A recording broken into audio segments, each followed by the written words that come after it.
Well, hello there. Bailey, APOC, Joe. We got Sacha and Molly over on Discord. What's up, Richard in Texas? Fred, Eli's back. How you doing? Who else? We got Rumbles bumping over there with the raid from Ricky. Appreciate that. What's going on? Hiker, Carl's here. Good evening, guys. Hello, hello. Sweets, hello is not available. I see you guys. Theo in Philly. Here we go. Trouble Minds coming up right about, say, now. Find the button. Which button? That button.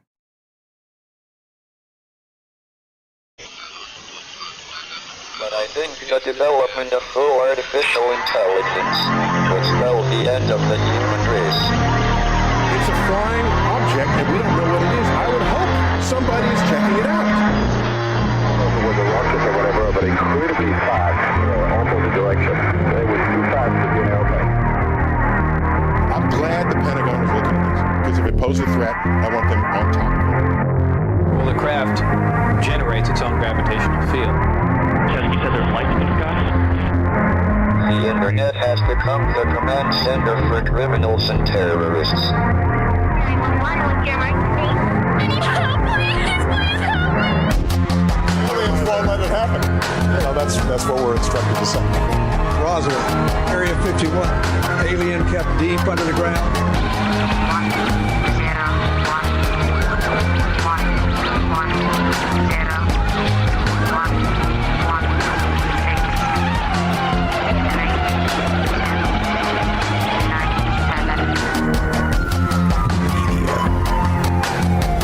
7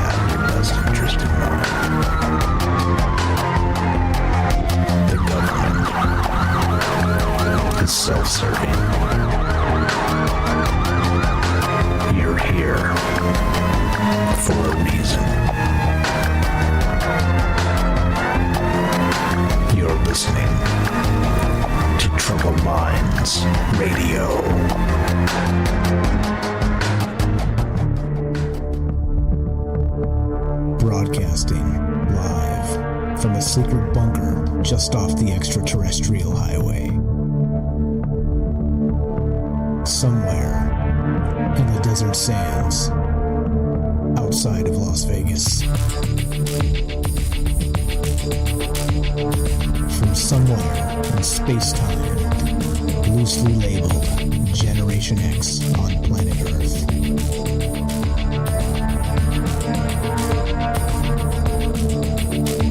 And asking questions of you in earnest into the digital darkness. Well, good evening, and welcome to Troubled Minds Radio. I'm your host, Michael Strange. We're streaming on YouTube, Rumble, X, Twitch, and Kick. We are broadcasting live on the Troubled Minds Radio Network. That's KUAP Digital Broadcasting. And, of course, 88.4 FM, Auckland, New Zealand. Tonight, many times there are things that happen in life that we take sort of for granted, and they're very obvious. And in this case today, I want to ask you as we start, how do you feel in this moment, right now? How about today? How do you feel today? How are you going to feel tomorrow? And yes, I'm making a point and I'm getting at something. I'm talking about daylight savings. And yeah, it does really grind my gears. And one of the most obvious things about it now that I'm long of tooth, as they say, the gray hair, all the things, I recognize it for what it is. This is not actually something that was built for World War I to save coal. Maybe it was then. Then it could have been repealed. It could have been changed. It could have been turned over into something else, reverted back to the solar calendar, where noon was actually noon. Except for half the year, we don't do that at all. Noon is actually 1 p.m. And do you think that messes with the human psyche? Do you think it messes with the human body? And look, in the past, we've talked about the moon, how a full moon completely affects what happens to people, right? Our physiology, again, the hospitals fill up and the cops are super busy and there's just tons of activity on a full moon night. But think of it this way. This is a ritual. This is an inversion of a sun ritual for 6 months of the year that is messing with not just our minds, but with our human psyches and everything else to do with our biology.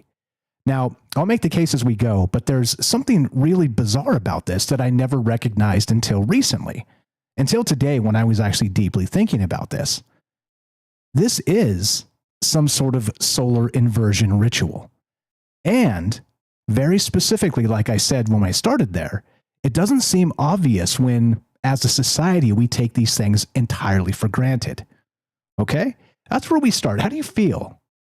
Does this make you, like, for me personally, daylight savings in the springtime, it takes me several days to actually feel right again. I feel off for a minute.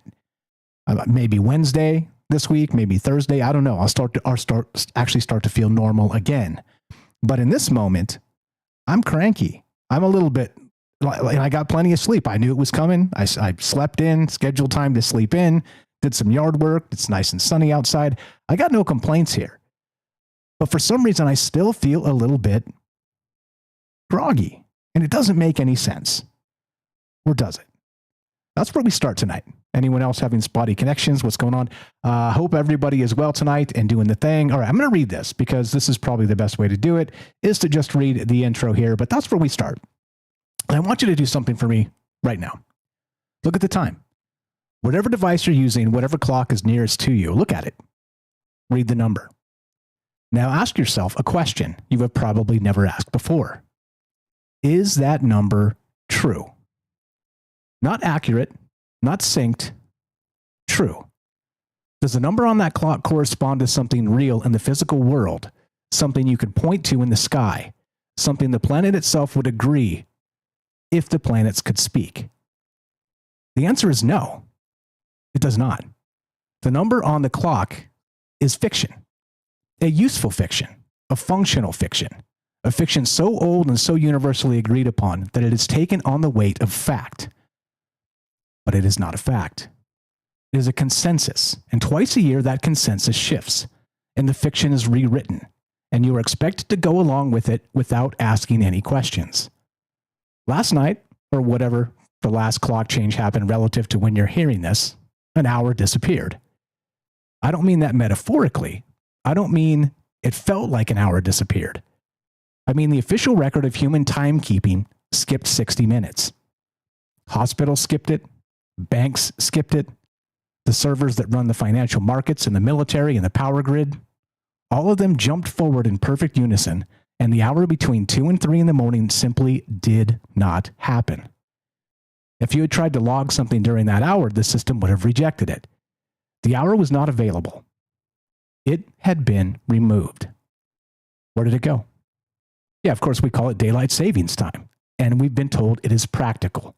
We've been told it's about farmers, about saving energy, or about giving people more sunlight in the evening. And depending on which explanation you were given, you probably nodded and accepted it and changed your clocks and moved on with your life. And that is exactly what you were supposed to do. But tonight, of course, as I like to do, I'm going to pull on this thread, because the deeper I looked into the history of what we are actually doing when we change the clocks, the stranger it got. And it got strange fast. And that puts us where we need to be for just a moment here. Thank you for hanging out with us. Thanks for caring about the ideas. Thanks for listening and being part of these conversations. But how do you feel right now? This whole aspect of daylight savings has always really kind of grinded my gears, as I said. Does it do the same to you? Do you feel groggy? Do you feel off? Does it take you several days to recover? And we'll get into the science of how this affects our physiology. Because, of course, we've heard over the years that studies have been done, mass studies have been done, where this next coming Monday, when people have to go to work with this extra hour deleted, heart attack spikes, strokes, accidents, all kinds of miscarriages, all kinds of things. Now, some of the science is backing off on that. Some of it is backing it up. Of course, who do we believe? And is it some level of propaganda to the degree that this is an inversion of a solar ritual? That's where we stand tonight. I hope everybody's well. That's the question. And I do wonder about these things, because one of the most obvious aspects of this is it's a ritual. It serves no purpose. It has a negative element to everybody it encounters for certainly hours, possibly days, maybe weeks. And what for? Yeah. I'll make the case on what it might be for tonight. But of course, I'd like to hear your take and what you know about this. If you want to be part of the conversation, the number to call, as you know, is going to be, let's find it, 702-857-6939. And my name's Mike. This is Troubled Minds. And this is what we do. Be right back. More in just one moment after a word from our sponsor. In this case, that is the Stoic Minute. Don't go anywhere. Be right back. Feeling stressed? Overwhelmed? In today's fast-paced world, it's easy to get swept away by our emotions. Take a breath and find your inner strength with the Stoic Minute. You have power over your mind, not outside events. Realize this, and you will find strength. The ancient Stoic philosophers understood that we can't control everything in life, but we can control how we react. The happiness of your life depends upon the quality of your thoughts. Focus on what you can influence. Cultivate a positive mindset and let go of what you can't change. Find your inner strength. Live each day with courage, wisdom, justice, and moderation. Embrace the Stoic virtues and find peace within. The Stoic Minute, brought to you by Jack in Oregon. Welcome back to Troubled Minds. I'm Michael Strange. Let us continue, shall we? So it turns out that the man who first championed this daylight savings time, he was in Britain. He was not a bureaucrat or a farmer. He was a builder named William Willett. And links from the description if you want to read about this stuff. As usual, I like to include the links here so you can kind of follow up on me and keep me honest to make sure I'm not gaining some level of AI psychosis or whatever this happens to be, okay? Do check these links out. This stuff is, again, reasonably true. You decide what truth is. Oh, which is a great time to drop all the disclaimers tonight. There is no truth to be found here. This is ideas. This is looking at the world a little differently. This is discussing what it looks like if everything is wrong, or turned upside down. And yeah, we're not going to tell you who to vote for, as I always say. This is a discussion about other things. Okay, so back to William Willett. All right, this individual was he was a builder, but he was obsessed with the sun in a way that starts to feel almost religious when you read his own words. And I've got his actual original pamphlet that goes back to the early 1900s, linked in the description below. He spent years and his personal fortune trying to convince an empire to realign itself with the solar cycle. His proposal was not really about saving daylight, as you might imagine. In this case, in my opinion, it was about serving the sun. Ra worship, right? Apollo, back to the days of yore. And that impulse, that drive to restructure human civilization around the movement of light across the sky is not new. It is one of the oldest impulses in the human record. It built Stonehenge. It built the pyramids. It organized every solstice festival and equinox ritual for thousands of years before anyone invented a clock. And the biggest of those festivals, the one that left the deepest mark on Western civilization, was Saturnalia. The Roman festival of Saturn, the god of time, the devourer, the old king who ruled the Golden Age and was overthrown by his own children. Every December, at the darkest point of the solar year, Rome shut down its courts, dissolved its hierarchies, seated slaves at the head of the table, and allowed the entire social order to invert itself for a few chaotic sacred days. This was not a party. This was a cosmological reset. It was ancient Rome admitting once a year that the order of things is a construction, and that the construction requires maintenance, and that the maintenance looks like controlled chaos. 2,000 years later, we are still messing with the clock at the hinge points of the solar calendar. We are still offering hours to the machine. And the machine, of course, is still grinding. Tonight, that's what's on my mind. I want to talk about what we are actually doing when we change the clocks. I want to talk about Saturn and the Golden Age and the god who ate his children. I want to talk about what modern science is discovering about what clock disruption does to the human body. And you may be surprised to find out it's worse than you think. I also want to talk about the fact that Saturn's rings are literally disappearing right now in real time at the exact cultural moment when we are debating whether to freeze the clocks permanently in a position that does not correspond to anything in the sky.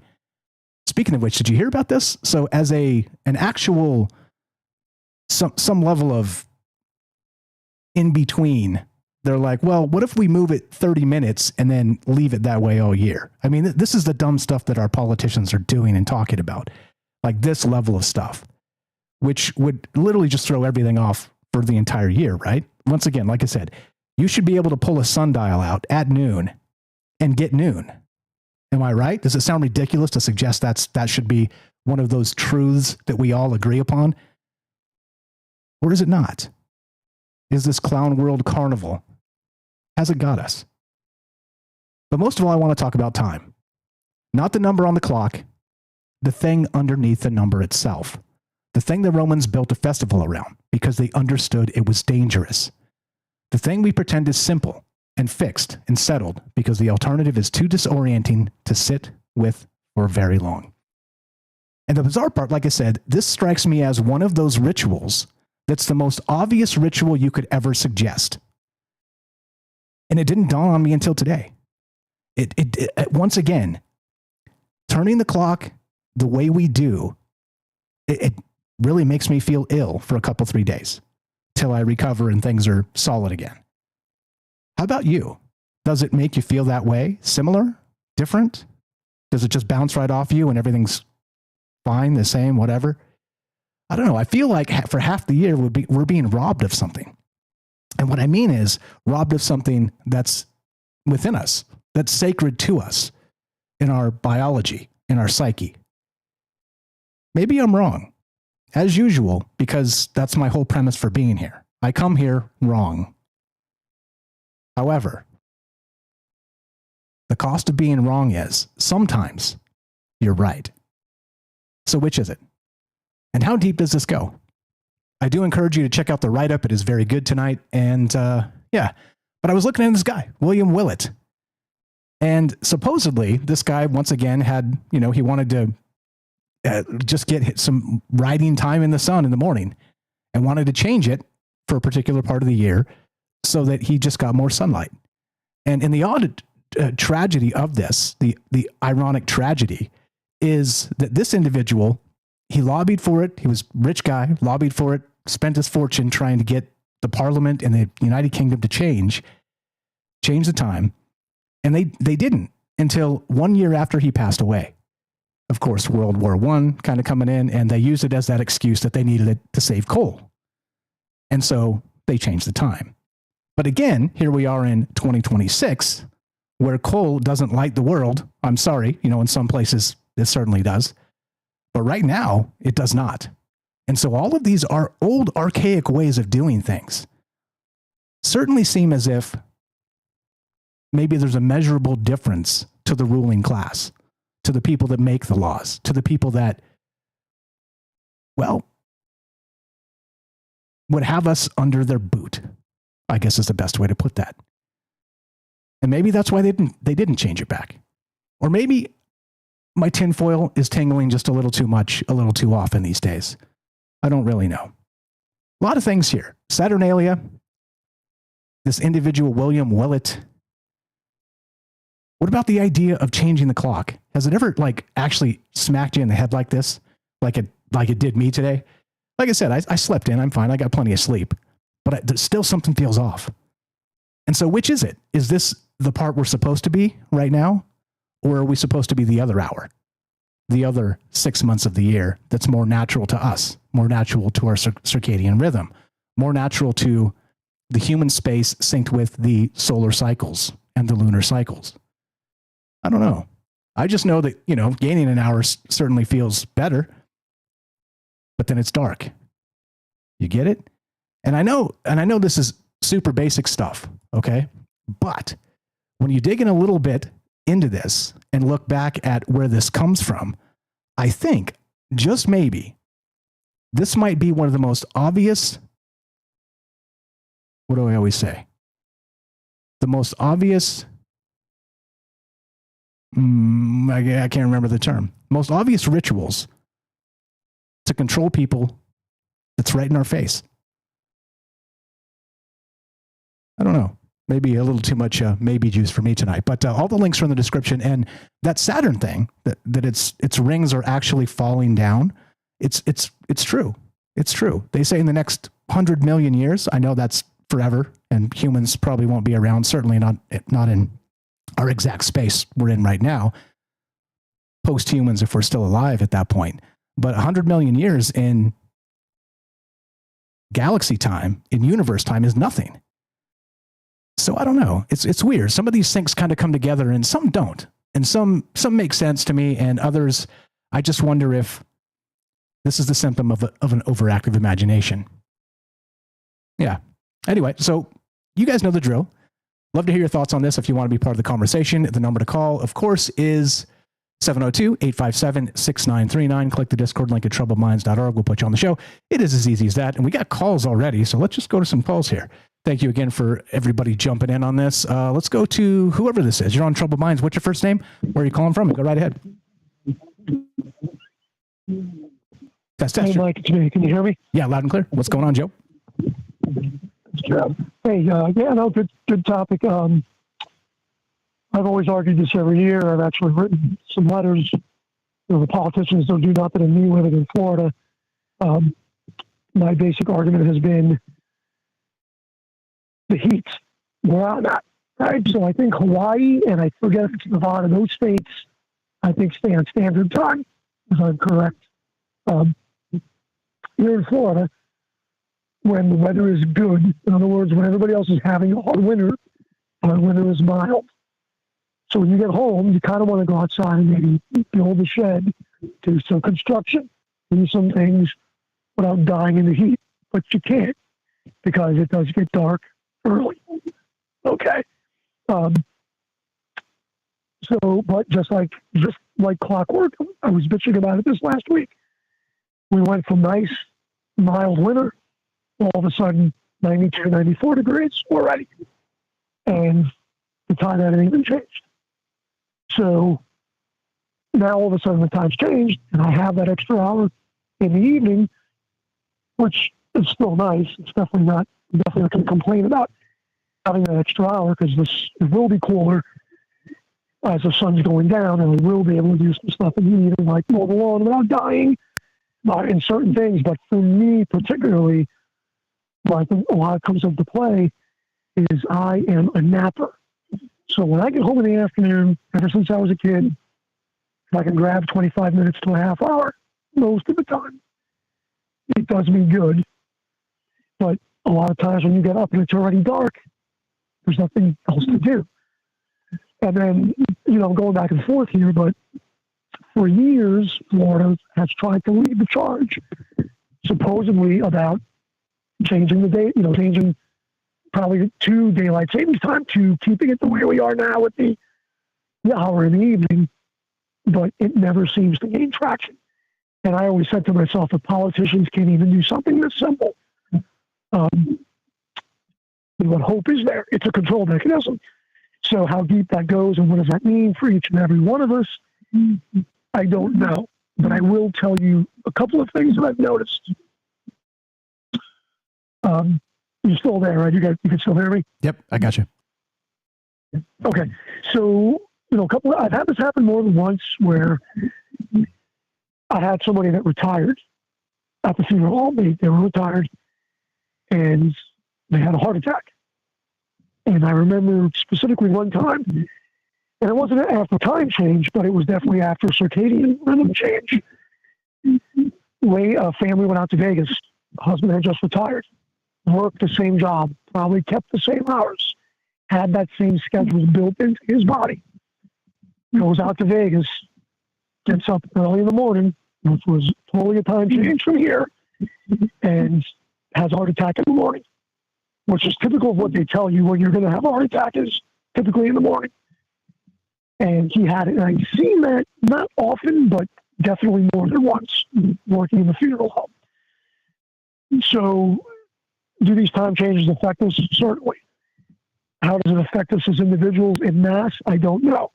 Like I said, I tend to believe I'm on a 24. I'm more like on a 25-hour sleep cycle, I think. Probably because I worked night shift for years. In fact, I'm wondering if Derek the Night Stalker would be on the show tonight. I don't know if he's on tonight. He might be a good one to ask because I know that I worked night shift for years and it crushed my my clock, my circadian rhythm clock. So, but as far as like today, how I'm feeling right now, feeling the same way I did. But then again, my wife and I went out and partied last night. I will tell you this, yesterday afternoon I was dragging ass, but I usually do. In the middle of the day I was dragging ass, and we went out. But what was weird was 2 o'clock in the morning, we're driving home at 2, and next thing you know, it's 3 in the morning. It's weird. So it's definitely weird. It was kind of funny coming home and watching like strip clubs closing down, and I'm like, it was just 2, and now it's 3, Exactly right. We're out of time. If you want to stay, you're welcome to stay. I appreciate the call. Yeah, I'll stay for a few minutes. There's going to be other callers, and if you have any questions, if you mind me hanging out. Okay, you stay right there. Be right back. More with Joe in Florida. We're going to get your calls as well. 702-857-6939. Be right back. More Troubled Minds on the way. Don't go anywhere.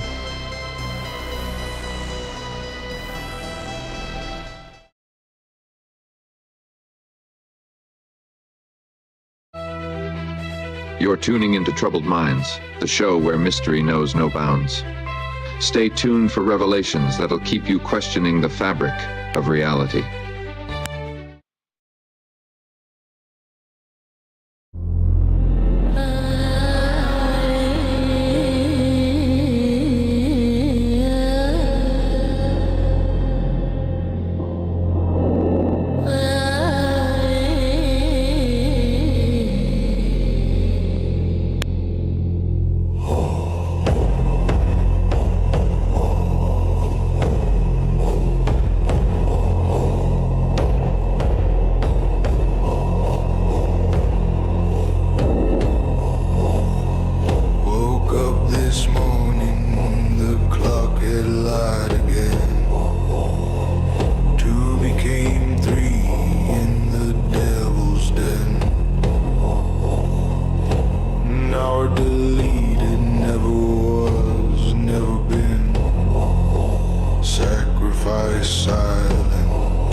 to serve the wine.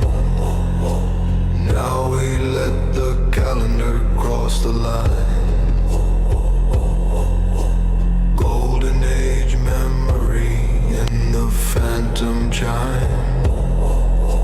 Chronos devours 1 hour at a time. Heart attacks at sunrise, dreams that skip a beat. 3 a.m. is shifting, but the shadows never sleep. The body keeps the books when the clock's deceived.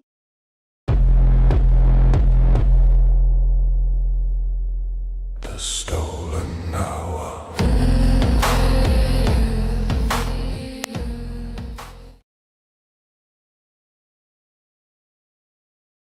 Is that like industrial folk? What's up, guys? Hope you're well. Bailey, Eric, we got APOC, Joe in Florida. We'll get back to him momentarily. Sacha, Daryl, what's up, Matzel, Dragon Rose, Molly, and the Roberts. What's up, Merlin Magi? We got Hiker over there. Theo on Rumble. Good evening. Good evening. Nostradamus. I love the name. Carl, thanks for hanging out with us. Good evening, guys. If I missed you, I'll circle back and say hi. Thanks for hanging out and being part of this. Here we go. More from Joe in Florida. We got a mystery caller on line 2 and your calls as well. Here we go. Troubled minds happening now. What do you know about daylight savings and how are you feeling right this moment? Here we go.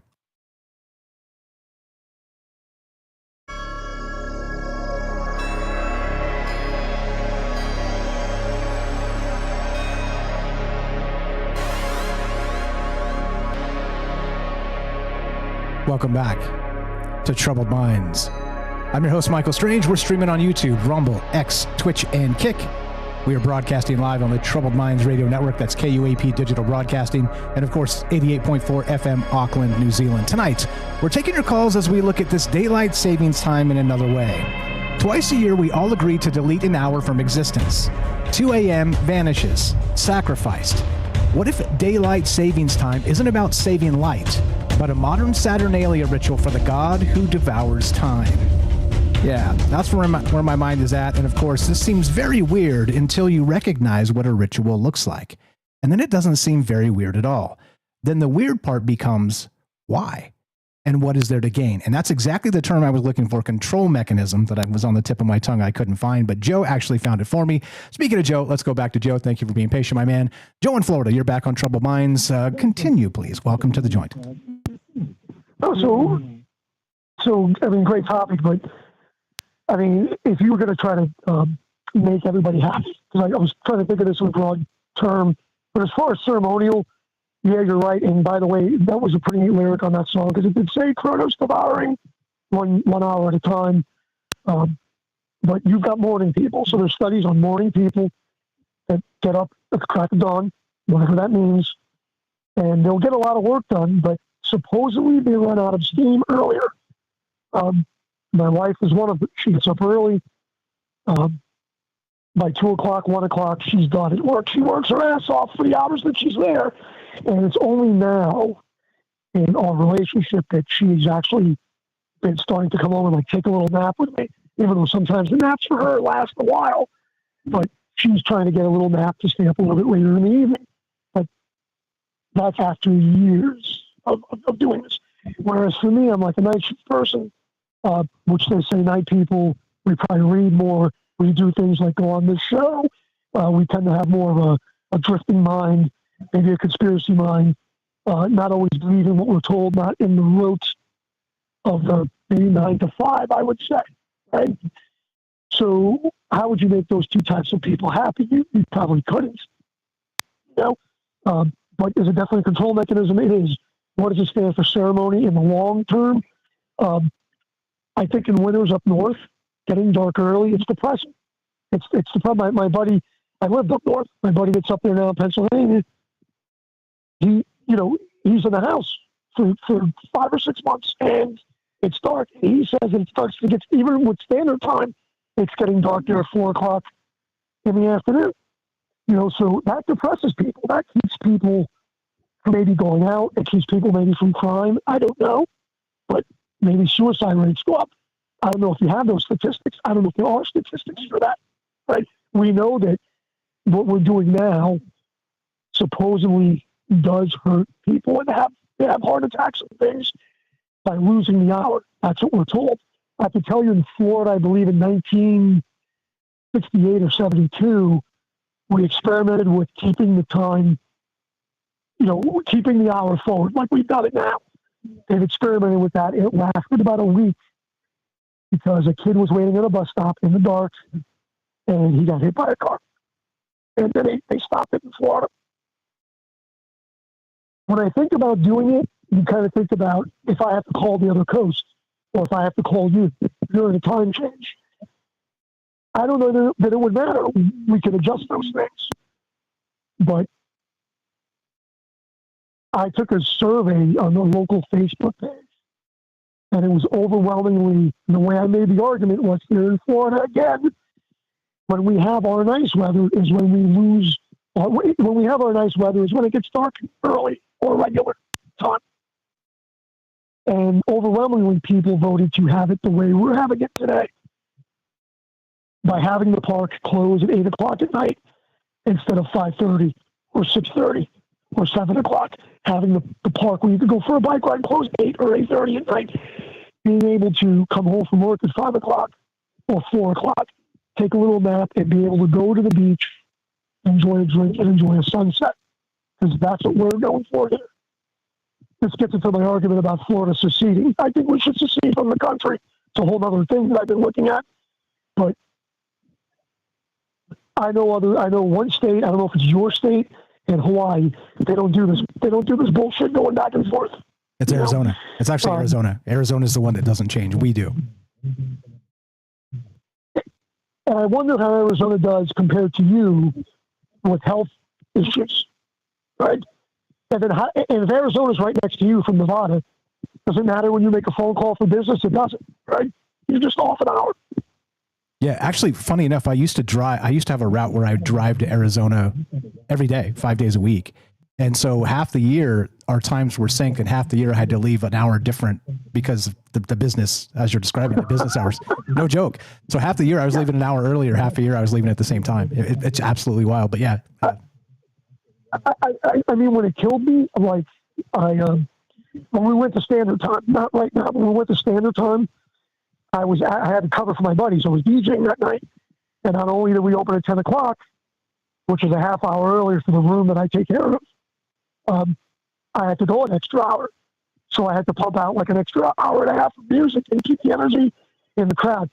That was a challenge. But then again, if you're a DJ, sometimes you want to rave till the daylight hour. But it's funny when I heard that lyric of Kronos eating the hour, and I thought about KLF, 3 a.m. Eternal, and again, when I came home last night, the wife and I, it was a little bit after 2, and she's not ever up that late. And next thing you know, it was like 3:13. And I was like, holy shit. Yeah, and we came home and we crashed, but I got up at 8 o'clock, but it was really 7 o'clock. So I think I got like 3 hours sleep and I was awake. And then she got up and we got some stuff ready. And then I went back and took a nap for an hour and a half and I'm good now. Now tomorrow will be the challenge because I'm off from work tomorrow, which is nice because they gave me off for tomorrow. But I got to get up to play ice hockey and we'll see how I feel tomorrow for hockey. But for me, I prefer it this way. The other way around, I can be depressed for a month or two. Like I have family that sees it when we go to standard time. That affects me more. That totally affects me more because it's already dark at 5 o'clock. I can't get on a bike. I can't do nothing. This year wasn't so bad. This year wasn't that bad, but I was, like it was 2 years ago, I think I was depressed for like 2 months. Yeah, it does affect us. So when it's like this, when it's like this, I fare better. But that's me, right? Everybody's circumstance is different. I take a little bit of a nap in the afternoon again. I think that has something to do with it. I don't know. But anyway, I'm looking forward to hearing the rest of the conspiracy stuff for that. But definitely a control mechanism if you let it bother you. Clearly it bothers me when we're on standard time. Daylight therapy and, light therapy usually helps with that, But I can tell you the other thing too is people with their medicine and their sleeping pills and all of that. When I get up in the morning and drive to work, thank God I don't have to go until 9 in the morning. But if I leave early or I have to go to the airport to take a body or do something, I watch people, they look like those zombies driving, but I ain't paying attention. And I'm like, half of that is because the Ativan that they took the microfluorine out of their system, or whatever the sleeping pills they took is not out of their system. That's a lot of it. That's a lot of it. People just don't have self-esteem. A lot of people don't have responsibility, or they just can't get it done in a day until they get adjusted. It is dangerous. So anyway, I know there's other callers. I apologize for taking so long. I'll let you guys go. You're the best. Appreciate you very much. Thanks for the call. Be safe, and we'll adjust. Let's catch you in a couple of days. Have a great night. Good night. Joe in Florida, you know, we love him, good friend for a long time, the official funeral director of Troubled Minds. So he's got some insight here, and I wonder if there's a statistic we can kind of pull up and talk about, but about Florida in particular that he could corroborate or otherwise. Looking to hear your calls. What's your thought on this? I'm calling this the hour that never existed, a sunlight ritual inversion. Now, clearly this is just, daylight savings. Duh. Big deal, Mike. We've been dealing with this our entire life. Cool. Why? It doesn't seem natural whatsoever, and it seems as if it's difficult to adjust to. What do you know about it? One more time, number to call, 702-857-6939. Thanks for being patient. Mystery caller, you're on Troubled Minds. Thanks for being patient. What's your first name? Where are you calling from? Go right ahead. Oh, hey, it's Parker. Sorry I didn't say who I was. That's okay. What's up, Parker? How are you? Welcome to the thing. Can you hear me? Yes, sir. Hey. So there's a few perspectives to look at this. Daylight savings time and relation to... Sorry? You're good. It may have been a little... You're good. I can hear you. Go ahead. Oh, okay. I'm getting an echo. My bad. I'll keep going. Okay. So there's a few perspectives to look at this. I mean, historically, you could say that humanity has been developing our precision of time management over time, and that before we ever tried to write it down, we did a completely holistic but accurate interpretation of time. One, you could argue, was in line with nature. We didn't incorporate it down intellectually, but we did it holistically. But over time, we've been trying to kind of get that accuracy down, hence, the Gregorian calendars, having to figure out the off days, trying to recalculate the every 4 years issue. And in a way, daylight savings time is kind of like a micro of that macro. It's that one little extra hour shift every 6 months or so, half of the year. And it kind of, like you were saying, kind of misaligns that little extra moments, you could say, towards alignment. But I also wouldn't say necessarily that you could attribute it to something as like an intentional ritual necessarily, because what you said earlier, I think, is completely true. Like the initial reasoning was to save money. And in a way, the reason it's still around, in a way, is to also make money. There's probably a big profit motive to not change it. Like record keeping. I've heard a lot of reasons for like banking, that there might be reasons not to change it. I don't know. There could be other reasons for that. But there's also the kind of morphogenetic principle aspect to it, which is like the hermetic and esoteric side, where it's the shape and form of the galactic function as Saturn as the big hour hand, of the solar system in a way. And any misalignment or counter movement can cause problems with the human body as like a microorganism to the macro. That's kind of that whole idea.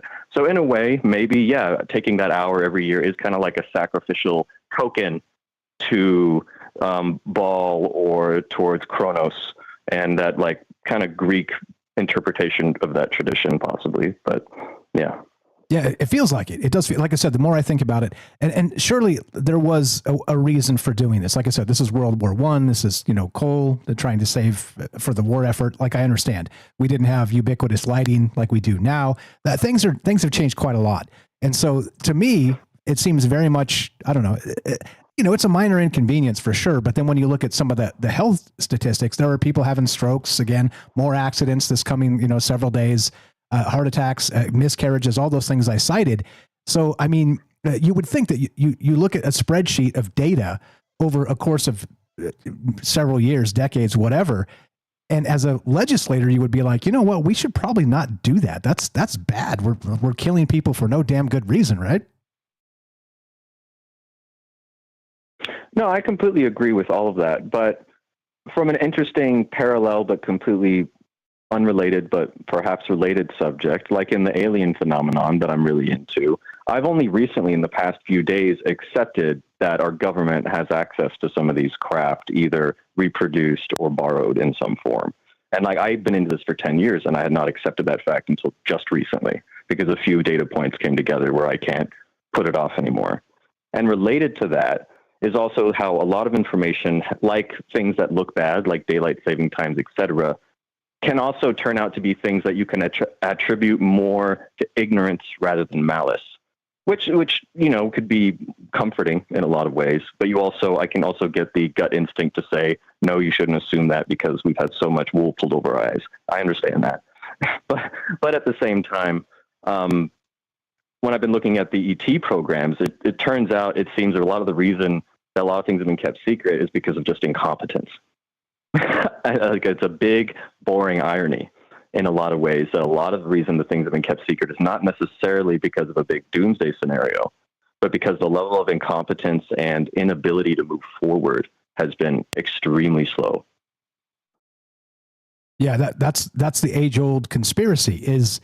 Are there conspiracies like we talk about, or are people just like the legislators are just stupid, like just literally making dumb decisions? And I think there's certainly a combination of both. But what does a Timcast meme where he says, he's asking Ron Paul, are they evil or are they stupid? And Ron Paul says, yes, yes. Yeah, and I would agree with that statement totally, completely. But the recent interview with Eric Davis and Eric Weinstein really, I think, set a tone that I had not seen before in relation to that idea about the incompetence versus evil of the situation, and how it maybe will clear up a lot of our thinking in the future and a lot of these things that we see cause problems. So like, which ones are incompetence and which one are vehemence and actual greed or intent to cause harm for some reason or another. And like for the alien programs, it turns out it's a little bit of both. And it seems like it's a little bit of both for most of these situations. There's like multiple parties always taking advantage. Life is complicated. That turns out to be the reality most of the times. And it turns out the most basic information, the things you should assume right away, such as, oh, we're here, we can't be the only things here, and that's the truth also. Boom. A lot of those truths are obvious truths as well, but they're complicated. So, yeah. Agreed. I got 30 minutes into that Weinstein and Eric Davis thing. I think it's very fascinating. I'll listen to the rest of it probably tomorrow, but I think you're right. Maybe there is a sea change here in how we perceive what comes next. And I think I agree with you. I agree with you that these things are very complicated, and kind of choosing these binary sides of, well, this is good or that's not good because based on what this person said, I think is ridiculous. And that's why, once again, why troubled minds is a thing. This stuff is complicated in many ways, and it's important that we talk to it and get a bunch of different ideas. What else you got, if anything? Totally. Yes. No, that's all I have to say. I thought it was an interesting idea, and I think it ties into a lot of things because time is such an important subject to all of this. Me and my wife were even talking earlier today about just time and how the conceptualization and formalism of how we even talk about time seems to be a huge issue with all of this. And a lot of it is kind of like procedural time within society. Hence, should we keep the hour or not keep the hour? Should we actually do something that's more in line with reality, the moving planets and stars and everything? Or should we do something that's more sequential because we think it's more efficient? And I'll just leave on that thought, I guess. You were the best. Appreciate you very much. Thank you for the call. Thanks for dealing with those tech issues. I can see the echo popping when it pops. So sorry about that. I'll get that fixed with some kind of noise filter. But you were the best. Appreciate the call. It's probably my end. Maybe, who knows? There's no way to tell till we take some more calls. I appreciate it very much. You have a great night. Give Parker a follow, troubledminds.org/friends. Scroll down, click Parker, and appreciate you, brother. We'll talk to you soon. Have a great night. Have a good one. Bye-bye. You too. Take care. That's Parker, troubledminds.org/friends. Scroll down. Very easy. He's got a YouTube channel. Let's encourage him to make more. Very smart guy. And, like I said, the binary aspect of these very complicated things, it's easy. It's easy to just pick a team, to, plant a flag in the ground, declare a side, and then roar forward, right? But that's not the way life works. These things are complicated. And what do you know? We're talking daylight savings, but not just in the I'm annoyed way, because I am, but in the ritual way, in the control mechanism way. Do you think it is more nefarious than it seems, or is it just some harmless, stupid relic from World War I that's never been rectified? Love to hear your thoughts. 702-857-6939. Click the Discord link at troubledminds.org. We'll put you on the show just like this. Thanks for being patient, my friend. Let's go to Daryl in New York. What's going on? You're on Troubled Minds. How are you? And go right ahead. We got about 8 minutes. If you got more than that, you're welcome to stay after. Welcome to the thing. Go right ahead. Test 1, 2. Daryl, are you there? You not hearing me until I turn this on? I got you. Yep, I got you now. All right, I have to use my microphone. Okay, let me get to my notes. I was thinking, when you think about it, time, is that making an echo? Nope. Time is kind of like, time is money when you think about it, right? And when they take away, well, first of all, the thing with the time change, don't they want us to have the most amount of daylight to be more productive? Wasn't that the first reason that we had the days longer? Why would they cut the days shorter? And I was thinking, the more daylight we have, the more sunlight we have, the more vitamin D we have, and the healthier we are. Right? Yes. So why would they want us to have less daylight? Why would you want to make the days shorter? And the funny thing is, like in Europe, like if you look at 10 o'clock at night in France and 10 o'clock at night in New York in the summertime, the sun hasn't even set in France and it's dark in New York. Like, what's up with that? Even at 11 o'clock, you still have daylight. I think that's fantastic. I think it matters where you are on the planet, maybe, and what are those called? Those lines, like, anyway, we're on a different lateral line, or latitude, something like that. Latitude, longitude. Yep. Latitude, longitude. Thank you for those words. So yeah, and before electricity, how long before electricity and after electricity, and then again before electricity? I think we've had electricity intermittently between the ages, apparently. It wouldn't be the first time we discovered electricity. But let's say, during that reset where we didn't remember how to turn the lights back on, we had to depend on the light of day, Then I was thinking, that's why you should leave the daylights on. And the other point, so time is money. When you go through space, and you come back, you're younger than when you left. Something like that. And if there's some kind of science to it, when you could like exchange time as a currency, that kind of would make sense. Would it be on like the social credit? If you could literally take the time out and find a conversion method. Maybe they've already found a way to deduct your time, maybe your lifespan, for currency. And maybe you could exchange a few years of your life for some money, let's say. And how much money would you be willing to forfeit or how much money would you want to make to lose a few years of your life, And who would you be bartering with? Anyway, this is just my imagination. I don't think it's possible, You would be bartering with the new gods and the old gods. That's who you would be bartering with. Right. And here's the thing too, in the spirit of being a trickster, I would imagine something like that would be like, okay, I could take 5 years off the end of my life for this much money. And maybe it's not the end of your life. Maybe you go into a coma when you're 25, right? For 5 years. You know what I'm saying? Right. Like those are the trickster level aspects of making deals like that, metaphysical deals that go back a great ways, like the old 3 wishes that don't ever turn out the way you want them to turn out, right? Right. There's always a catch. You might be able to get out of your contract there, or maybe you could start, if you start making more money, you could buy it back, or you could buy your time back from some other poor schmuck, that needed some money. The blood bank couldn't give him any. He couldn't give any more blood or whatever, or your Bitcoin devaluated or whatever you're counting on. Do you know the porn industry have their own virtual currency now? No, I didn't hear about that. It's called a Clitcoin. Damn it, Daryl. No, I definitely have not heard about that one. Yeah, and Jewish ogres, like, do you know what currency that Jewish ogres use? No. Shrekels. Damn it, Daryl.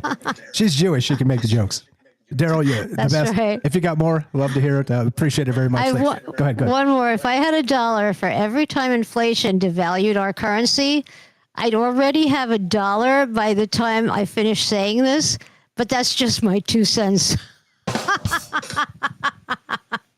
Daryl slaying it as always. The cosmic comic of troubled minds. Appreciate you very much. Thanks for listening. Thanks for bringing the levity and the humor, and thanks for the great ideas. Always a pleasure, my friend. Thank you. Okay, bye-bye. Thanks a lot. Take care. That's Daryl in New York. Please give her a follow, troubledminds.org/friends. Scroll down. You're getting the theme, right? /friends. Scroll down. It's alphabetical. Follow Daryl. Click that. Go check out her YouTube channel. She's got some paranormal stuff on there. Again, she's very talented in many ways, not just the jokes and the ideas. She's a great singer. She does karaoke often on the Troubled Minds Discord, and you can participate. Go listen and hang out and go sing with them. And it's a hell of a time. I've been there several times, and lots of talented people, and you're welcome to sing if you're a singer. Yeah. Look, you know me. Ideas, lots of ideas flowing through my head here. And it did dawn on me, like I said, that this is a ritual in some capacity, this daylight savings aspect. And how do you feel? Does it make you feel groggy? Does it make you feel weird?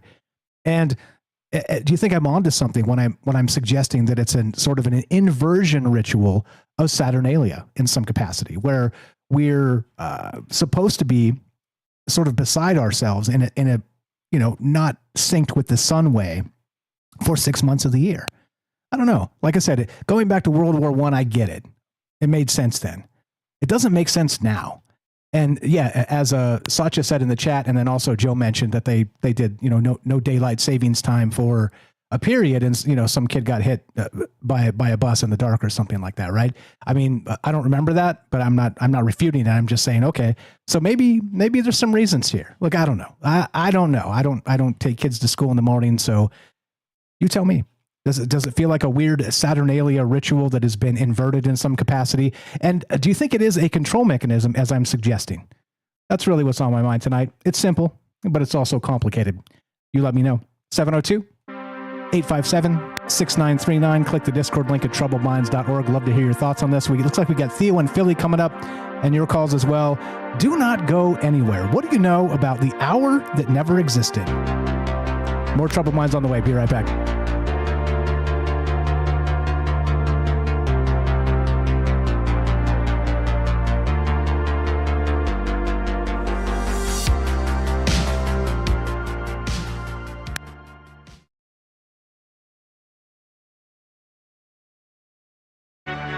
This is Troubled Minds.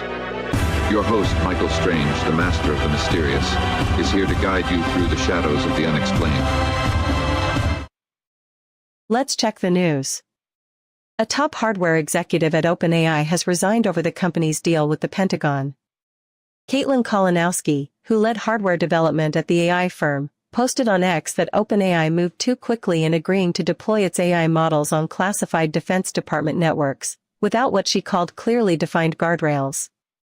Kalinowski expressed specific concern about the potential for surveillance of Americans without judicial oversight and lethal autonomous systems operating without human authorization.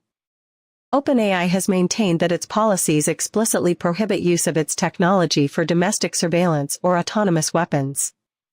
Turning to medical science, researchers have reportedly succeeded in growing new teeth using stem cells, a development that could eventually offer an alternative to dental implants for patients who have lost teeth to injury or disease. Details on the timeline for clinical applications remain forthcoming. And in a story at the intersection of space biology and medicine, scientists studying viruses that infect bacteria aboard the International Space Station have found that the microgravity environment significantly alters how viruses and bacteria evolve together. A team from the University of Wisconsin-Madison tracked one such virus as it interacted with a common strain of gut bacteria in orbit, finding that while infection was dramatically slower in near weightlessness, it still occurred, and both organisms accumulated genetic mutations along paths not seen in Earth-based samples. Researchers believe the unique evolutionary pressures of spaceflight could yield new viral variants with novel capabilities, potentially offering fresh approaches in the global fight against antibiotic-resistant bacteria. The implications for medicine, both on Earth and in long-duration spaceflight, are still being assessed. Thanks for listening to the Troubled Minds Radio Network. Is that voice growing on me, or is it still terrible? Yeah, I meant to change it this weekend. I lost an hour, so I didn't get to it, but yeah, I mean, it's not great. It's not great. The other voice was better. I'll swap that out. The other one was Gemini's voice, actually. Google's. This one's like it's a free like run yourself thing. What's up, guys? Fred says I like it. Cool, right on. What's going on? Sacha says kids on the side of the road while people driving up groggy in the dark. Yeah, that makes sense. Who'd I miss? Sweets, I see you there. What's up, Ioxy? Jen, what's up, Parker? Thanks for the call. Fred, Dragon Rose, what's going on, guys? Hope everybody is doing well tonight. Herschel says, I messed up on the time. This show is about me. there it is. This show is about Herschel. Herschel, guilty as charged. What's going on? But not just that. What about the physiology? We'll get into that as we go as well. There's some science that suggests it's not good for us. It's just not good for us. I mean, when you do the data on that, and lots of people are, ill and sick and worse. It's not good. It's not good. What's up, Sweets, Fred, Mr. Duffy? I see you there. Dragon Rose. If I missed anybody, just say hi. Ioxy, I see you. And we'll keep on trucking. Joey, don't panic over there on YouTube, or sorry, X. What's up? What's up? Yeah, Arizona, right? Oh yeah, Arizona. That's right. Because the time doesn't change in Arizona. You filthy time travelers. What's up, Sweets? Nostradamus, Theo. We got Theo coming up. We got Puff and Gordo. How you guys doing over there on Rumble? Thanks for the great chat, and thanks for being nice to each other. Just a reminder that, you can, if you want to criticize anybody on the show in the chat, criticize me. Don't criticize callers. Don't start fights in the chat. Don't call people names. It's very simple. Like the rules are very simple. Act like an adult, and share ideas. That's it. This is not a debate. This is people getting together and sharing ideas. That's it. If you got shots to take the shots at me. That's it. What else? Who do we got? If I missed anybody out there, we got Theo coming up. Yep, phone line is working. And yeah, okay. And I don't know who we miss. Eric, what's up? Bailey, Herschel, late, guilty as charged. Derek the Night Stalker, what's up, brother? We got David, 1987. What's up, Dragon Rose? Joe in Florida, thanks for the call. APOC, Matzell, Daryl, thanks for the call. Great jokes. Sacha, the Robert, and Molly, thanks again for letting me know. You can hear on the Discord, because like I said, we've had tech issues, our fair share of tech issues. Okay, here we go. Troubled Minds coming up in 10 seconds or so. Thanks again for hanging out and dealing with my nonsense, because I'm that type of guy. Here we go. Troubled Minds in 10 seconds. Hold on to your butts. We got Theo in Philly and your calls as well. Here we go.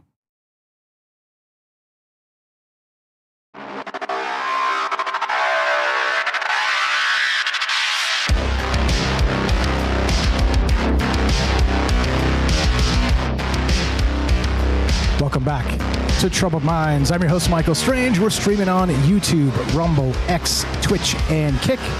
We are broadcasting live on the Troubled Minds Radio Network. That's KUAP Digital Broadcasting. And, of course, 88.4 FM, Auckland, New Zealand. Tonight, we're talking daylight savings. Look, I know it's boring, right? It's super boring. But what if you frame it in this other way, this ritual way? That is, it was enacted at the time of World War I to save coal. However, they recognized maybe in some control mechanism way that it helped keep the plebs in order. I don't know. Like I said, is that too tinfoil hat of me? Maybe. But I know that I'm going to be irritated for the next couple of days because I don't like it. I don't like it. Spring, and this is the time where I start to feel like I'm thriving too. It starts to get warm in Vegas. It's like 80 degrees with a light breeze. It is just gorgeous out there. And then I'm kind of, feeling like a sluggish dog because of this daylight savings thing. I don't know. Like I said, maybe it's just my personal preference. Maybe it's not. But what do you guys think? Does it feel like a ritual? Does it feel like a ritual for control? Or going further back, some sort of inversion of this sunlight ritual of Ra or Apollo or Saturnalia? It seemed to make sense to me. Doesn't make any sense to you. One more time, 702-857-6939. Click the Discord link at troubledminds.org. We'll put you on the show just like this. I think this is Theo in Philly because he asked in the chat if the phone line's working. Yes, indeed. Let's go to Theo in Philly. What's up, brother? You're on Troubled Minds. How are you? Go right ahead. Test 1 2. Oh, what's up, Mike? How is my audio? Your audio is fantastic. Welcome to Troubled Minds. Thanks for calling. What's on your mind? All right, that's great. I'm so glad I got the phone number correct this time. Don't worry, you were not. I saw the funny comment you made in the chat. You were not calling some random Nevada resident. That's actually the old phone line, and it's still my phone number, so don't worry. Anyway, go ahead. I know, but like now I kind of like want to find a random Nevada resident to call and just leave like leave poetry voicemails too. Regardless, I do have a poem to read to you. Okay, sweet. What you got? All right, so this is about like as we were talking about, or as you were talking about, just about daylight savings time. This is an untitled poem, but here it goes. Time is dictated without the space, a sun's angle without the snooze to fill the pillow's place. Wake now and sleep not, you silly cog. Never mind the lily white fog. You were never a cattle, but you were always a hog. Rooster cocks and rooster crows. Our morning is lost when sunlit sorrows. Production comes and indignation casts. Best tuck in your blanket and begin your Lent fast. Wow. I don't think. Yeah, that was like, my. That's very good. I don't think AI has anything on you, brother. Your poetry is not only improving, becoming mystical and lovely as it always has been. I think you're just getting better at the craft, man. Like, this is incredible. And I love how you look. So the thing about Theo that you don't know, he shows up, he listens for 15, 20 minutes, 30 minutes, and he's writing a poem about what we're talking about. Clearly, we didn't plan this. He just is a special guy. Appreciate it very much, brother. That's incredible. And what do you know about? Man, thank you. Yeah, it's true. That was very good. And what do you know about this, the daylight savings? Where do you sit on this? Do you think it feels ritual-esque, or do you think it just feels like one of those kind of sloppy things that fell by the wayside because there's too much other stuff going on? And how do you feel? Do you feel sluggish today as a result? Dude, honestly, it's one of those things that I just like simply do not understand or comprehend. I have heard the actual reasons for it, that, it just kind of exists because of some sort of farming time, but none of it makes any sense. Like, just like wake up earlier or wake up later. I do not understand it.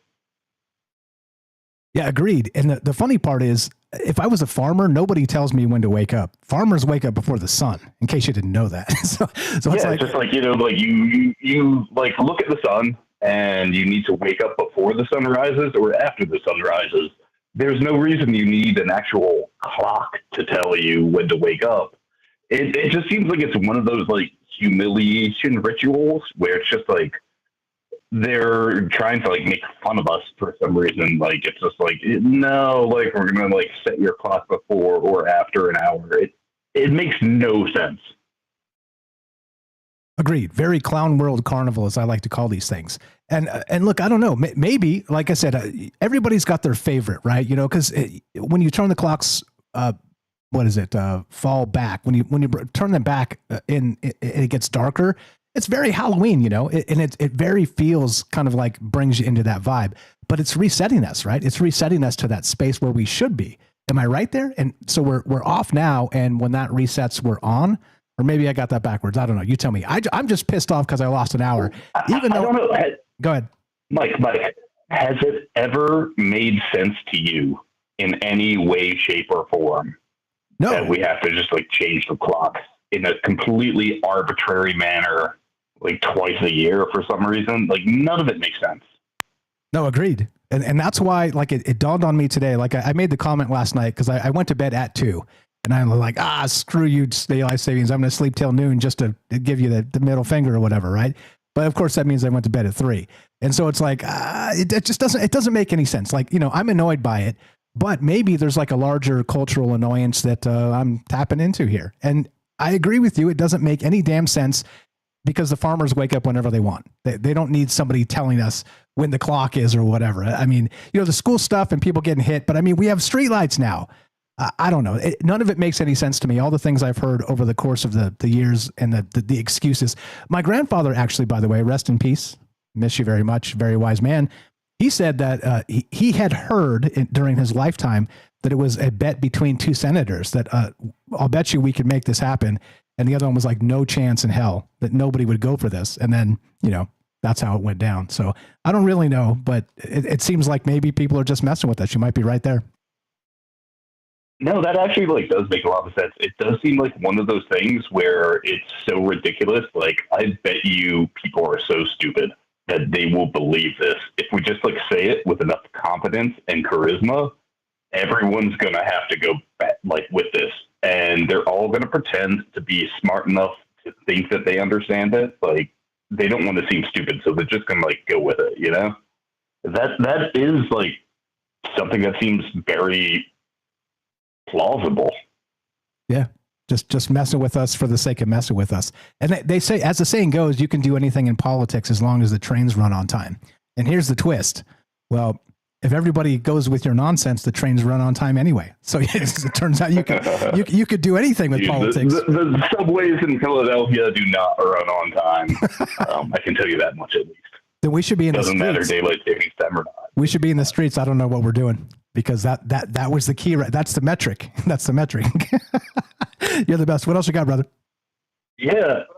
I mean, I do like, yeah, actually, like, that is a good point that you just brought up. I do want to say something that, like, I think that is something that, like, they, and I don't want to, like, say they, like, too mysteriously, but, like, you know, it's just, they are counting on us to believe that we are alone and believe that we are stupid and believe that we are not together. And it's just one of those things where it's just like, we should be in the streets, you know, and we should like believe that we're not alone because we're with each other and that those are the best people to be with. Amen. Amen. I couldn't agree with you more there. And thank you for being part of this. Thanks for bringing the poem. And I don't, does it feel ritual-esque to you? Does it feel as if not just sort of there's a mockery happening legislatively, but also there's something more ancient happening here with sort of our, what's it called? Let me pull the term here. There's a 2-bit term I got. It's called, what's it called? One moment, please. Chronobiology. Does that make sense? You think they're messing with that? I mean, yeah, well, like, if you want to, like, get down to it, there's a lot of weird stuff about just numbers in general. The fact that there are 24 hours a day, and it's just weird. Like, have you ever, like, wondered why we use base 12 instead of base 10? Actually, we just talked about that. Shout out Eric in the chat. We just talked about that. We actually he created that plug. Go back to that show that we did with Eric. What did Eric say? It was a Babylonian. Was it 12? It was a 12 root system. Maybe he could pop in here and tell us. But it's a 12 root system. Yeah, but yeah. Eric is a great guest, and like that guy he just blows everyone out of the water in terms of his intelligence. Yeah. Why did he say it was 12 though? Base 12. I'm not exactly sure the reason, but he said that it is the reason why we still use the 12 and 24-hour calendars is because of that. Goes back to the ancients. And so, yeah, I don't know. Like he wrote some musical plugins where he was basing it on the ancient ways. Pretty cool stuff. Go back and listen to that show if you haven't. I'll actually, do I have it here? I can just look at the episodes and tell you, but definitely go back and listen to that. It was called Before the Written Word. It was on February 23rd. It's on the podcast feed. Go check it out because it'll blow your mind. But he talked. Definitely have to listen to that one. Yeah, he talked specifically about that. I can't remember the specific details, but wild stuff. Appreciate you very much. I can tell you like the explanation. I'll talk to you soon, man. Thank you so much for having me on. Wait. We're not running out of time. You're good. We got plenty of time. If you got anything else, I was just cutting you off if you didn't, but if you got more, go ahead. Oh, no, I was just going to say the explanation that I heard for why it's base 12, which kind of makes a lot of sense, is that if you look at your 4 fingers, just like hold your 4 fingers and then count them with your thumb, you have 3 segments on each finger. So if you go like your pinky, you go like 1, 2, 3, and then you go to your ring finger, you go 1, 2, 3. So you end up with like 12 like segments of your 4 fingers while counting with your thumb. Which like kind of makes sense. Like, you know, like if you're trying to like count, using your thumb as opposed to that. Sorry, this is like getting too nerdy and too weird. That's okay. You're on troubled minds, bro. That's exactly what we do. No, what are you talking about? It's all good.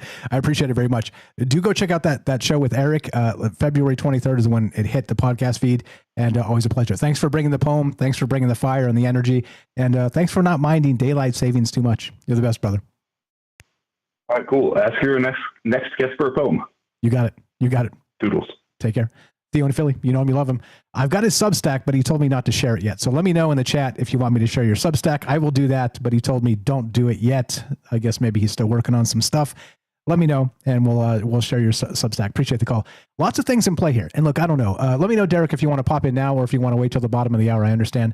I got some stuff I can go through the actual health aspect of here, that chronobiology, which is wild because, like I said, this stuff does affect us. There's no doubt about that. But how much? How much does it affect us? And is it worth, going into the streets for? Like nobody going to work on Monday because we're like, change the clocks. Yeah, that's up to you. That's up to you, Derek. You tell me. If you want to wait till the bottom of the hour, no problem, because I get tons of stuff to get to. So you tell me, and if you want to wait, I'll get straight into this stuff. So I'm going to get straight into this stuff. He's like, I'm popping in 3. Okay, so here's the deal, right? Get into this chronobiology here. So the science of how our internal clocks sync with the cosmos. And, of course, daylight savings. So it's like a modern ritual sacrifice is how I'm framing this tonight, yanking us out of alignment with the solar cycle twice a year. But let's dive into the data without the white coat dryness. This is Grok being cheeky. By the way, have you guys noticed Grok? There's this really cool thing that Grok has now. It's 4 agents that debate. Like you give it a term, like a whatever, like this term tonight, and there's 4 agents that you can even customize, and they'll debate about whether this is real or not. I was throwing stuff at it, and I created my own too. I built my own sort of off space with this, where I had Socrates as the thing, the actual moderator, and then 3 different other sort of archetypes that argue the space of the ideas.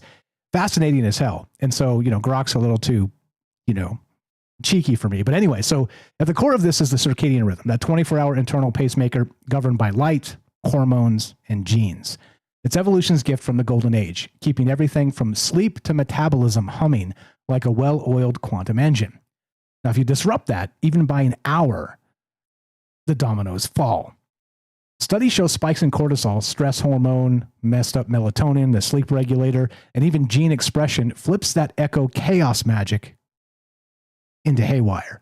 The body knows the sun's truth, but the clock lies, creating this liminal glitch where biology and bureaucracy collide. And that's my whole point as part of this, is that when you look at it, like I said, and you look at the numbers, and they've done studies on this for a long time now, and they're, once again, that's, trust the science, as they say. Okay, trust the science. But also, the science is now backing off of the claim. But then there's some that it depends, as usual, it just depends on which sources you cite, and you can, cherry pick sources, and you can create narratives based on anything. And by the way, like I've always said, that's what Troubled Minds is about. It's about pointing out the fact that there are narratives being created everywhere, all the time, based on cherry picked data points. That's it, even including the UFO space. And what Parker mentioned, if you guys don't know, on Jesse Michaels, his podcast, Eric Davis and Eric Weinstein were both on there. Two very different people, physicists, but one person, Eric Davis, is inside the UFO community deeply and says, without a doubt, Roswell happened 100%. And Weinstein's on the outside being like, well, if this is the case, why am I not involved in this? Like, I'm one of the top physicists in the world. So anyway, I watched 30 minutes of that. I encourage you to check it out. Not now, after Troubled Minds. And I'll have that link in the chat as we go, and also in the description below. But wild stuff. Look, I don't know the answers, as you know. But I do know when something doesn't smell right. I smell a rat. And in this particular instance, it dawned on me that I spent all my life up to this point and never recognized this was probably the most obvious control mechanism ritual we've ever dealt with. Or is that too much tinfoil for you? That's it. Love to hear your thoughts. 702-957-857-6939. Sorry about that. I'll drop the number in the chat. Let's go to Derek in Massachusetts. I think he's good. He popped in here, which tells me maybe Derek is good. Going on, Bruder. What's happening? Derek in Massachusetts and Ice Stalker. Thanks for jumping in here. How are you? And what do you know about this? Is it you being the overnight guy? How does this affect you? Do you feel groggy like I do for like 3 or 4 days? Take it anywhere you like. But I mean, this one pisses me off because it seems pointless. Am I wrong? Yeah. You're not wrong. You're not wrong. And today's the day I save 15 seconds every year by not changing my my radio clock time. I keep it on the hour forward. So it's a little life hack going for me. So they took an hour from me, but I got back 15 seconds. It just stays right there. Yeah. Yeah. I mean, like Joe was saying, as an overnight person, I mean, it definitely kind of feels weird. Honestly, part of me kind of feels like welcome to my nightmare type of thing. Like, oh, you guys are welcome to the chaos that I have to deal with all the time. Just like you guys feel really fried and like things are wonky. That's how it feels to kind of work overnight. Like I just feel like I always talk about how I feel like the last 10 years just blinked right by, and people, oh, you're getting old, and that's definitely part of it. But I think also part of it is that I worked overnight, so I just feel like I've had one long nap, and it's like my like Thursday through Monday is like one day. So the actual effect of the hour doesn't hit me as hard as it hits everybody else. But I kind of like the company in the weirdness. And then on the other side, I like when it gets darker in the morning. Kind of gives me an extra time to. I like to get home when it's dark. It kind of sucks when I'm getting out and it's light. It kind of throws my situation off. But yeah, I mean, what do you think about that first before I get going? Sorry. Yeah, no, I can hang over if you want. Yeah. Totally up to you. I'd love to have you. Okay, so I think, and that's the thing. Everybody's going to have their preference, right? But eventually, right, you're not going to be working overnight in some capacity. You'll kind of clap back to the daytime, and then maybe your preference changes entirely. So I get it that where you're at right now is a thing. And that goes for everybody out there in a fractal. But also, by the way, should we be, kind of playing ping pong like this, kind of choosing which is our favorite when it could just be the same all year anyway? I mean, it's so strange to me. Sam, but I don't even know. I was trying to think of it. Like, what's even the real time? Like, what? I don't even know. What daylight saving is the real time, or is it are we at? Like, I know we lost the hour and stuff, but are we at the natural time? Like I never really walked kind of where the sunset is in relation to this kind of change in that way. Like I've kind of lost the center point. I've lost the kind of the spawn point. I don't know where we originate, and that could tie into the we used to have 13 13 month calendars and stuff to align with the lunar cycle and everything, and potentially this kind of quarter day is throwing us off. Like I think kind of the seasons are maybe 2 weeks or 3 weeks different than they were when I was growing up. That it might be more of a rarity to see a white Christmas growing up, and it might be rarer to have February feel like spring at all to kind of the next generation, because kind of this extra quarter day and all these weird time changes over like 100 years is kind of adding like kind of pushing us off where we're supposed to be by like 2.5 weeks maybe almost at this point. So things just feel misaligned. And like, as far as keeping, like when Joe was talking about it, kind of, I was frantically Googling and asking the guy, like, what is the real time? Like, what time should the sun be setting and rising in December in Massachusetts or vice versa? And it's like, couldn't wrap my head around it, honestly. It was kind of tripping me out. And like, I think part of that's the ritual. That's the psyop. Is kind of time is this weird part of the matrix that we're living in. Our perception of it seems to be unique to humanity, and kind of maybe we were like, I was listening to a Dune thing, and then Bene Gesserit have this kind of weird grasp over their circadian rhythms, and that allows them to have all their magic and have all their kind of, they can like control every atom in their body, and it's like tied into their circadian rhythms. So by knocking off that circadian rhythm or that chronobiology you were talking about, I think that's kind of the whole thing, just to get us in this weird flux. It reminds me of like the school system. I'm just like, how come? I mean, I kind of, as a kid, you like it because it kind of wastes time, but how come you have kids moving from room to room in high school to go to all the different classes and stuff? And as opposed to like the teachers coming around, you kind of, it's disorients and discombobbles, and it's easy to, it's like, it's not, I'm not want to say MK Ultra style, but it's kind of, if you kind of fry weird, like messed around like that, it's easier to reprogram somebody or to program somebody. Yeah, what do you think about that? It certainly affects us. I think there's no doubt about that. Like I said, it is one of those times a year for me where I'm just like, ugh, like I get in a grumpy mood for 3 or 4 days until my body adjusts. But that's just like sort of my, you know, my taste or whatever. I'm like, I got to lose an hour of sleep or whatever. But there's something else happening too, clearly. Otherwise, you know, the statistics wouldn't bear out that, you know, again, miscarriages, strokes, heart attacks, and the rest of this. And while you were talking, by the way, I looked up real quick, and I don't know if this is correct. Shout out Perplexity, maybe. Says standard time zones are defined so that the sun is roughly highest in the sky around 12 noon. So that would be fall back.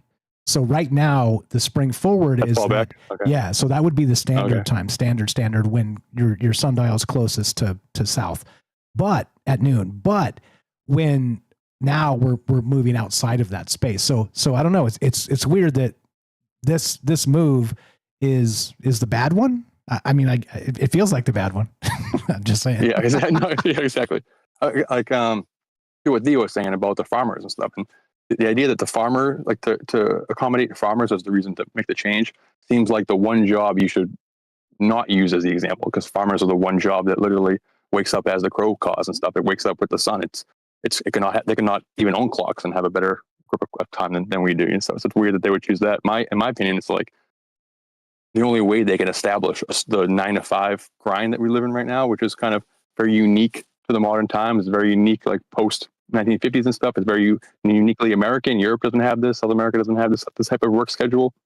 That it would be unpalatable to people if for so many months of the year they were driving into work in the dark and driving home to work in the dark. And by making it, like, if they kept it as that forward hour, if they kept it as it is right now in December or in the winter months, like, people would be saying, what am I doing with my life? I'm not seeing any sun. Like, this, my job is taking everything away from me and stuff. So I think that's one of the reasons. It kind of allows people to not realize that they're living in some kind of prison. You know, I can hang over, but. Yeah, fire stuff, and maybe that's it. Think of it in those terms, right? Is it some sort of that temporal prison that affects our health in ways that we are still learning about? Because I think clearly when you go back to sun worship of the ancient ways, the ancient days, Apollo, Ra, the things I've been saying tonight, they knew very well that things needed to be in sync. Not the group, not the boy band, in sync for our health. I don't know. Does it seem like a conspiracy to you or nah? As usual, all takes are okay. That's the point. Real, nah, or indifferent. Love to hear your thoughts. Number to call, 702-857-6939. Be right back. More with Derek in Massachusetts and your calls as well. Don't go anywhere. This is Troubled Minds. I'm Michael Strange. Be right back.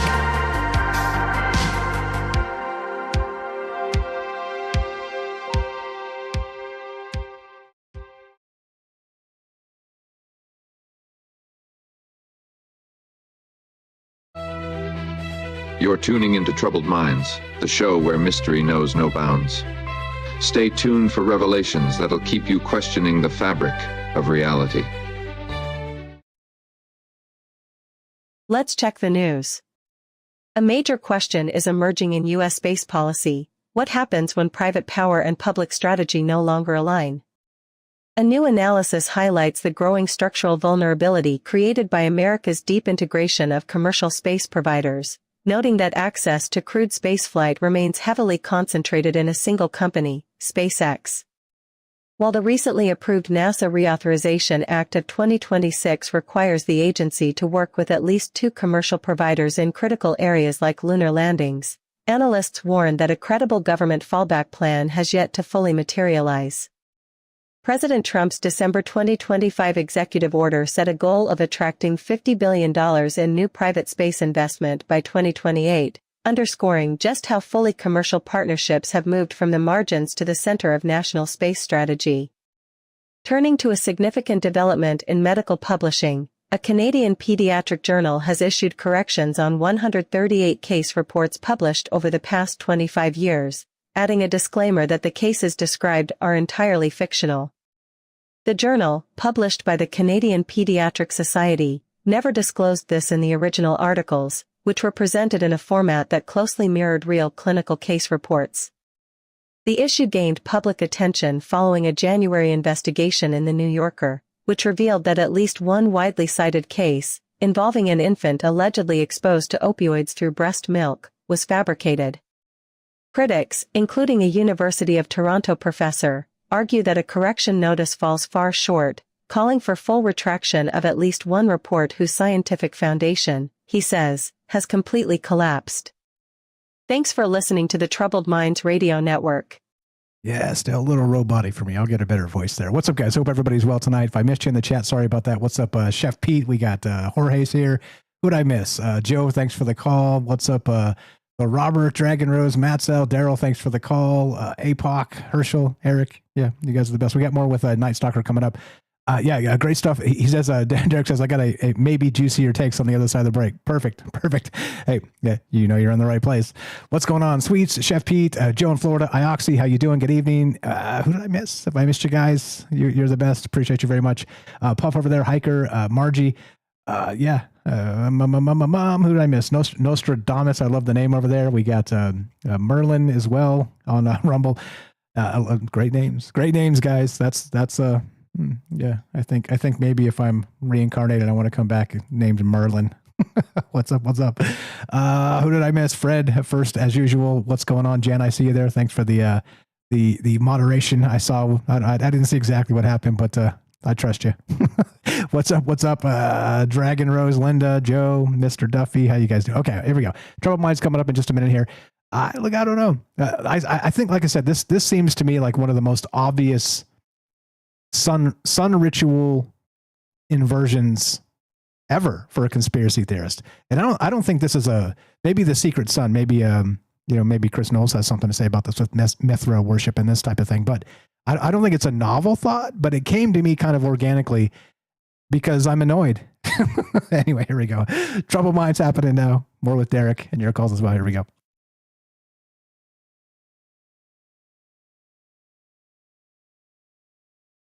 Oops, where's the button?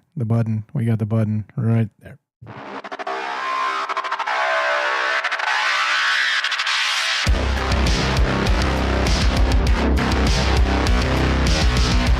Welcome back to Troubled Minds. All the places, all the things, troubledminds.org. Help our friends, troubledminds.org/friends. That's the point of this. We're talking tonight, the hour that never existed. A sunlight ritual inversion. Try and schedule something at 2:30 a.m. daylight savings time. You can't. It's deleted. It doesn't exist on the calendar. It doesn't exist in your Google Calendar anywhere. You can't schedule an appointment, not like you would at 2:30 in the morning, but you get what I mean. It's a weird thing, and it does make me wonder because not only because it makes me grumpy, it makes me feel groggy and weird for the next several days. I do wonder if it is part of that larger control mechanism I'm always talking about, and if there's maybe some studies buried deeply that would suggest this is true or not entirely. Who knows? Look, like I said, the ancients knew very well that we were creatures governed by the sun and the moon. Not just us, all the entities on Earth, the tides, everything. However, now we're just willy-nilly changing the clock. Doesn't that seem strange to you? I don't know. I think when you frame it that way, weird is weird. When you frame it in the modern way, does everything really turn into Clown World Carnival? I don't know. Love to hear your thoughts. 702-857-6939. Click the Discord link at troubledminds.org. Back to Derek in Massachusetts. Thanks for being patient, brother. Welcome to the thing. Go right ahead. Yeah. So as far as is this idea out there, I off the top of my head, I haven't heard anything about this. I have no theories kind of in the bag.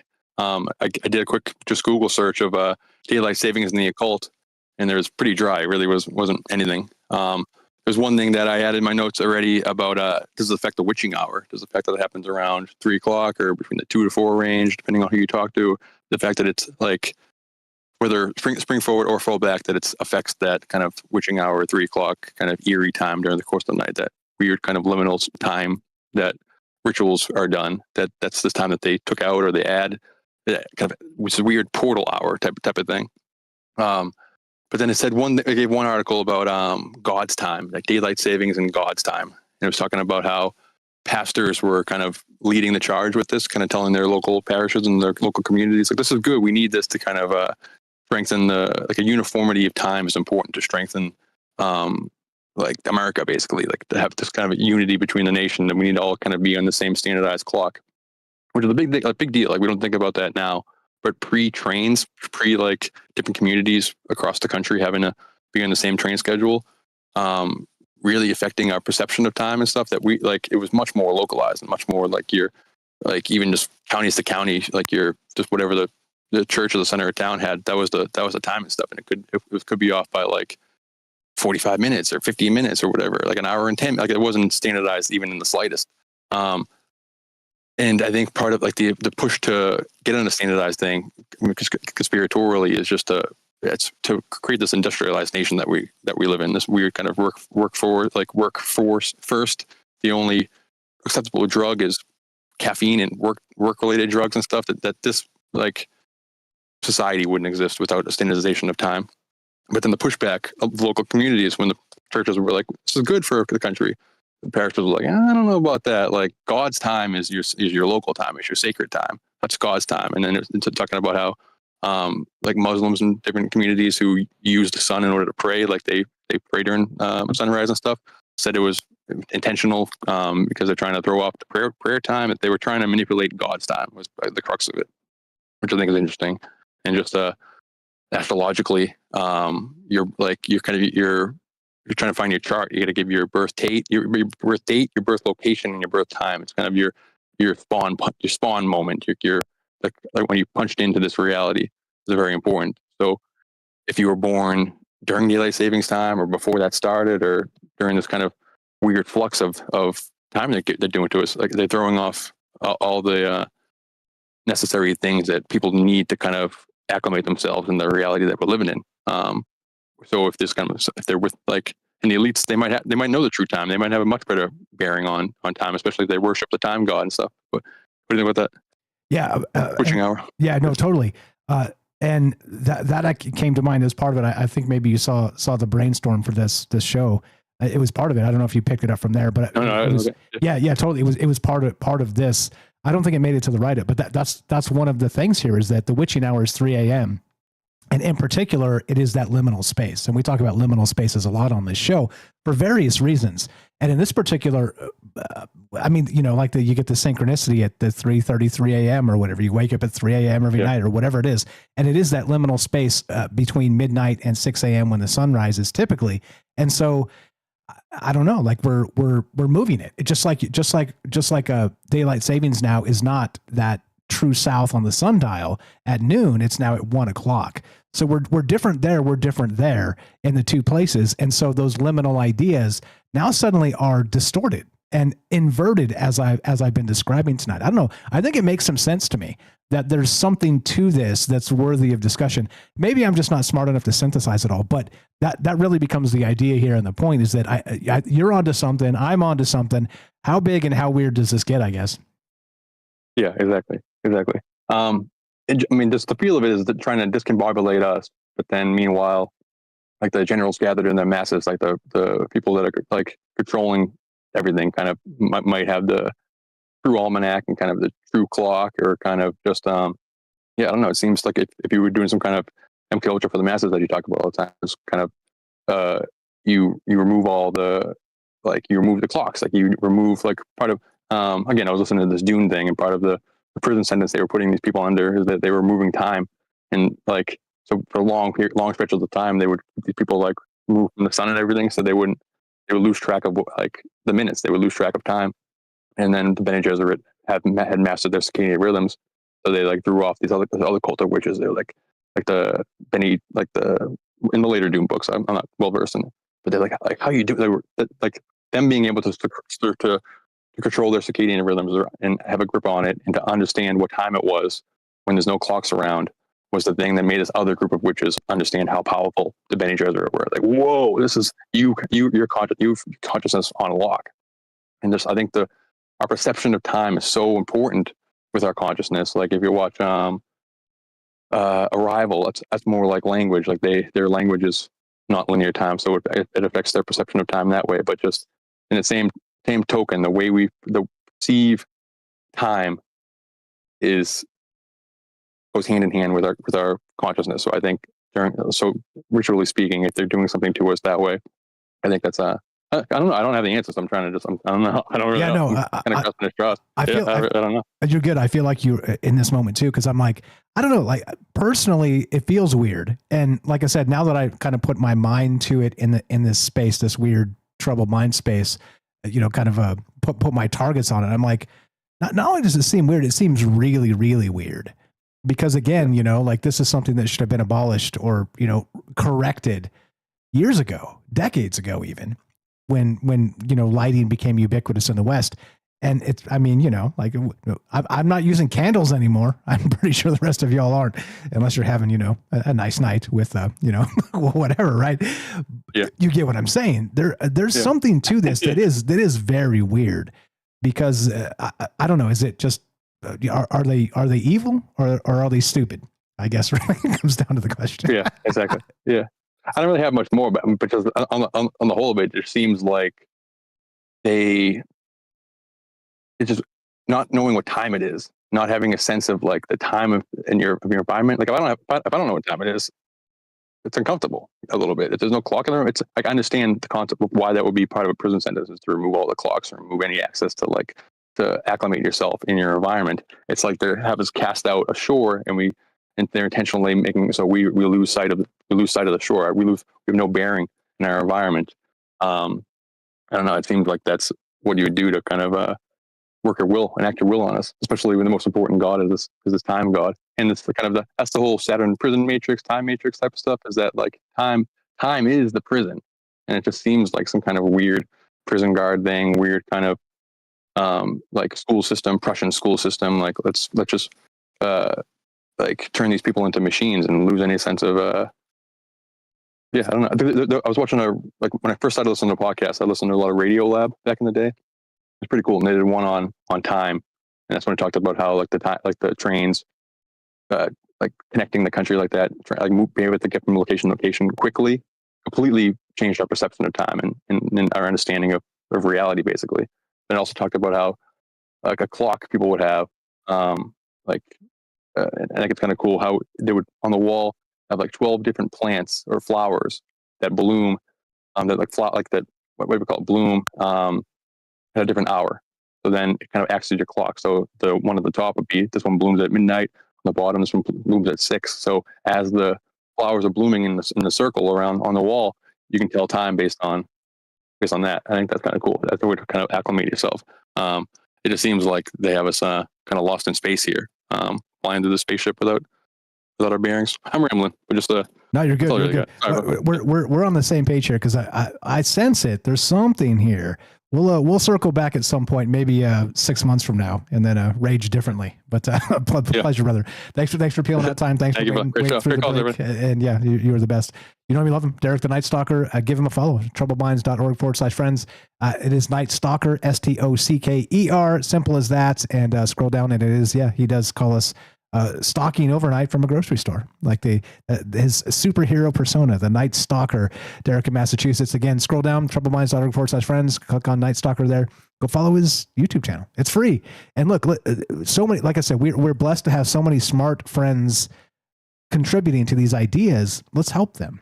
Let's grow together. That's the point, right? I'm fully transparent about this. And if you should be on this list, you are. It's an in list, not an out list. It is a wall of people, as has been said by Eric and others. That's the point. Otherwise, I'd call it a troubled mind. Okay?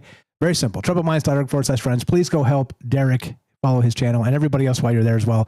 And if you should be on that list, you should be on that list. Just let me know. Send me an email. Hit me on Discord. Tweet at me at troubledmindsr on X. Tweet. Do we still say tweet in 2026? I do. Just like I say UFO. I'm not going to change the UAP. You can stuff it, UAP. That's PSYOP nonsense, CIA BS. Oh, sorry, I digress. 702-857-6939. I almost remember the new number. We will get the old number back. It's porting over, and it's been a disaster. But anyway, let's go to Eric in Ohio. What's up, brother? You're on Troubled Minds. How are you? Thanks for being cool and chill. And welcome to the joint. What's on your mind tonight? Just swallowing some 13 billion year old atoms right now. It's all good. Oh, don't choke. No, it's H2O. Hydrogen was made 13 billion years ago when the universe formed. Pretty old to be drinking it, but pretty fresh tasting nevertheless. Nevertheless. Yeah. Yeah. Oh, this is like such a weird conversation, right? Because there was never really a problem having time being divided in whatever way you want it to be. Any frequency, not just time, but any frequency. There was never a problem with it. Every bell that rang in every village had its own frequency that it rang in that was unique to that village, and every architectural structure that formed the church resonated that in a specific way that your ear could pick up on, and you knew your village bell when you heard it ring, as opposed to someone else's that was slightly different. Villages used to keep their own time, their own local time as well. There was never a problem with that. And over time, things got standardized, just like we had talked in the other show. Once they made the clavier and the harpsichord, they went to a even-tempered tuning system, bypassing 3,500-year-old Babylonian tuning system that had existed before that. It was based on principles of justice and ancient knowledge, and all for the convenience of having a keyboard that you would be able to change key in when you're doing a song, which was essentially the benefit you got out of it. And the same thing arose with the standardization of time. Once trains started traveling across the United States, they had to eventually standardize time zones because it was creating a mess with people missing connections and train collisions and stuff, because time would change by, I think, what's like 6 hours between one coast and the other. So when they were traveling, if they had train collisions and they had people missing their trains and stuff. So they ended up standardizing time into zones. And then, I mean, that was like in 1883. I think it went into federal law around 1918, somewhere in that area there. And then later on in World War I, they had the Standard Time Act of 1918, which was the first time that they nationally established daylight savings time. And according to the records, it was largely done as an energy saving measure because of the war, but it was unpopular. And after the war ended, they took it away. They done away with it nationally. And then later, the Uniform Time Act of 1966 reestablished it. And according to them, it was reestablished because people wanted to have more daylight in evenings that were warmer. And so a very specific societal type of a situation, right? So, I mean, railroads made us standardize time in a specific way, and then daylight savings time was kind of like where we started moving time back and forth by an hour or 2 hours if you include the whole thing. And, you know, I think it was pointed out either in the writing or somewhere about the Romans. I agree. I think the Romans would have thought it would be absurd to standardize time because trains demanded it, and then moving the clock around because society wanted different light at dinner time. It's just, you know. Exactly. Yeah. Well, is the sun right above you? And can you put a sundial down and tell you what time it is? Yes. And so, look, I get it because, you know, let's say just in the United States, you got the 4-ish major time zones with mountain time, but you can't do that because it would be 10,000 time zones. It would be every minute where that exact alignment happens. You just can't do that. And so, like, I understand the standardization aspect of it, but what about that hour switch? That's the weird part, right? So I interrupted you, but you were on about that, and it came back. So the World War I thing, like I said, made sense, but then it comes back. Why though? Does that make your tinfoil tingle like it does mine? Well, I mean, I think it shows how superfluous the concept is of being able to switch time. I mean, it's really just a pragmatic mental shift about where you're going to divide time or what you're going to call it. You're not technically manipulating time. You're just being very pragmatic about when you're being awake and asleep and when everyone's agreeing to do things. So, I mean, and as far as, just like the 1 hour is concerned, it's like, I think I've said before, there is no here and there is no now. There's no here because everything is in motion. all the time. There's nothing that's not in motion. Every planet is moving, every sun is moving, every galaxy is moving, everything in the cosmos is moving. So there is no one place you can say I'm right here, because everything's constantly in motion. And relativistically speaking, there is no unified time. Everyone's time is personal and different, which is why light always travels at the same speed, because of time dilation. You have to look at the movement that you're making through the universe, and the time that you exist in is on a slider. And the faster you move, the slower time goes, and the faster time goes, the slower you move. And the extremes of this are the event horizon of a singularity, or at the other end being completely going to the speed of light. Like either way, that's the extreme of that. But for each person, there's just an individual time, like there used to be for villages with the bell that rung and the time that they kept. So the natural state of the universe is that everything is personal. All the frequencies and all of that is personal to the individual, to the village, to the epicenter from that point out from whichever it moves, right? But even though that's the case, though, we constantly try to standardize time. And, the reality is it's kairos over chronos. And chronos is the Greek philosophy of the gridded time, like everything in order and everything being down to the second, right? But kairos is the opportune time, the time that's right for the individual, or the time that's right for the moment, or the time that you seize the opportunity. So it's always kairos over chronos, but people get really hung up on the chronos philosophical aspect of dividing time in meaningful ways that somehow gives the illusion that they are controlling time in a way that's human-centric, when in fact the universe probably doesn't care at all that we exist or even know. Yeah, the strike while the iron's hot business. And by the way, too, Kronos in particular swallowed his children to try and usurp the future. So he tried to stop time itself, knowing full well what was coming. His children would overthrow him mythologically.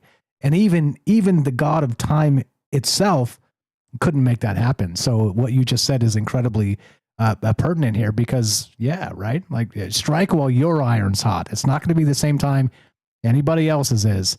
We can help each other. We can see and recognize these aspects. But I think what you just said right there perfectly boils this down to time, as they say, is subjective in many cases. So let's get it. What else you got, brother? Fire stuff. Well, definitely subjective, which is why it's so strange and odd when we all agree as a group or a nation to do things on a gridded aspect that changes like this, showing up and going to different time zones, traveling and having daylight saving times in some places and not other places, like in Flagstaff, Arizona, you don't do it. In other places you do. And it's like, it's really more a bizarre expression of societal agreement, some John Lockean kind of stuff, the societal contract. Yeah, I mean, and that makes sense.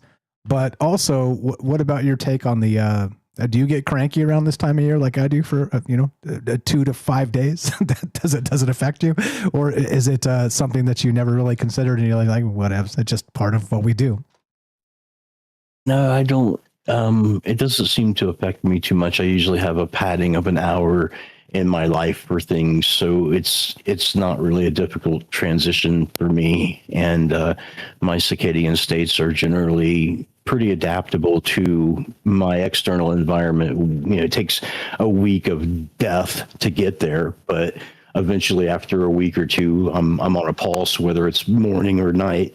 But I hate the switching back and forth. That's what kills me. That's when my circadian states can't just settle down into something nice and arithmetic and human. And they're like, dude, look, you just want to die, then just, get it. I don't know. Just like do something else. But no, other than that, pretty good stuff. Not just an hour change. Yeah. Well, not to be morbid and die, but yeah, I get you.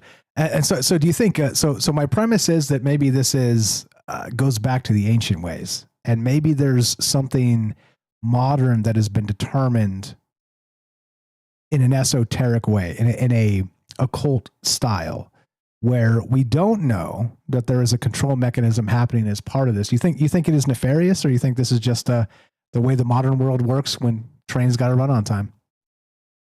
I mean, all math is nefarious, right? We had the Pythagorean cult that tried to suppress the irrational number of pi and killed people over it. And so, they were the early ancient people who realized that the whole world could be expressed as a grid or a mathematical equation, and they found divine power in that. So if you're talking about the ritualistic aspects of dividing things up, yeah, I think that that's something that is worth discussing, worth being aware of in your daily life. That once you start putting things on a grid and start manipulating people's lives in that sense, you are performing a type of ritualistic situation.